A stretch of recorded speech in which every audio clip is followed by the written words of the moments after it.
8वीं कक्षा की हिंदी सुलभ भारती। इसमें हमने पहली इकाई में पाठ 2 देखा, वारिस कौन। तो वारिस कौन का भाग 1 में हमने देखे पाठ का विस्तार, और भाग 2 में देखा हमने पाठ के प्रश्नोत्तर और कृतियां पूर्ण करो। अब इसी पाठ में हम तीसरा भाग देखेंगे, व्याकरण, जो है वाक्य। वाक्य किसे कहते हैं? जब 2 या 2 से अधिक शब्दों का समूह जब पूरा भाव या विचार प्रकट करता है, उसे वाक्य कहते हैं। उदाहरण के तौर पे जैसे मोर के पंख सुंदर होते हैं, तो ये अलग अलग शब्दों को हमने जब इकट्ठे किया तो एक अर्थपूर्ण विचार प्रकट हुआ, जिससे ये वाक्य बन गया, मोर के पंख सुंदर होते हैं। तो वाक्य के 2 भाग होते हैं। प्रत्येक वाक्य में 2 भाग होते हैं, उद्देश्य और दूसरा विधेय। इन दोनों के बिना वाक्य पूर्ण नहीं होता है।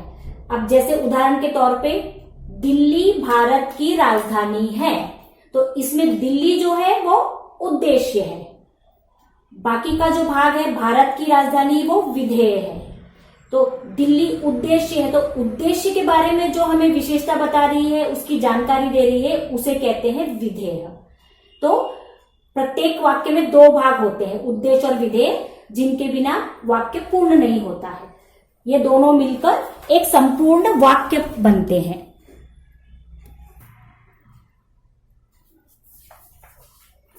अब हम देखते हैं वाक्य के प्रकार। वाक्य 3 प्रकार के होते हैं। पहला है सरल वाक्य। तो सरल वाक्य किसे कहते हैं? जिसमें सिर्फ एक उद्देश्य होता है और एक विधेय होता है। जैसे मोर के पंख सुंदर होते हैं, तो इसमें मोर जो हो गया वो उद्देश्य है, बाकी का है जो वाक्य वो विधेय है। तो ये सरल वाक्य सिर्फ एक उद्देश्य और विधेय को मिलकर बनता है। अब दूसरा प्रकार है संयुक्त वाक्य। संयुक्त वाक्य किसे कहते हैं?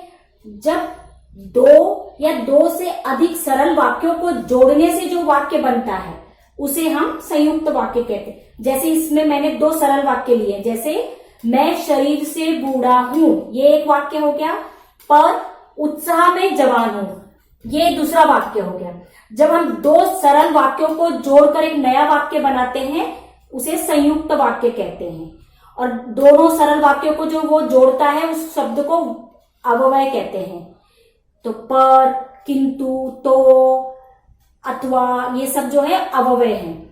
अब तीसरा प्रकार है मिश्र वाक्य। मिश्र वाक्य किसे कहते हैं? मिश्र वाक्य में एक संपूर्ण वाक्य होता है और एक गौण वाक्य होता है। गौण वाक्य का मतलब होता है जिसका कोई अर्थ प्रकट नहीं होता।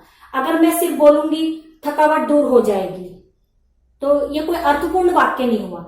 लेकिन अगर मैं एक मुख्य वाक्य के साथ इसे जोड़ दूंगी, मैं दिन भर आराम कर लूंगा तो थकावट दूर हो जाएगी, तो ये एक संपूर्ण वाक्य है।